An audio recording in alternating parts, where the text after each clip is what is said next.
ಆಶಯ ನಿನ್ನಗಾಧ ಮೈಸಿರಿ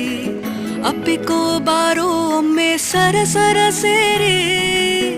ವಾಸ್ತುವಿನ ಪ್ರಕಾರವೇ ಬೆಳೆದು ನಿಂತ ಮಂಜರಿ ಸುತ್ತಿಕೋ ಬಳ್ಳಿಯಂತೆ ಕೋರಿ ಕೋರಿ ನಡೆಸೋ ಮುತ್ತಿನ ದಾಳಿ ಎಷ್ಟ ನಂಗೆ ಹಾವಳಿ ಮುಟ್ಟಿ ನನ್ನ ಮುತ್ತಿಗೆ ಹಾಕೆಯ ಕೊಂಚವೇ ಕೈ ಜಾರಿ ಬಾ ಯಾವ ಚಿನ್ನದ ನೆಕ್ಲೆಸು ನನ್ನ ಕುತ್ತಿಗೆ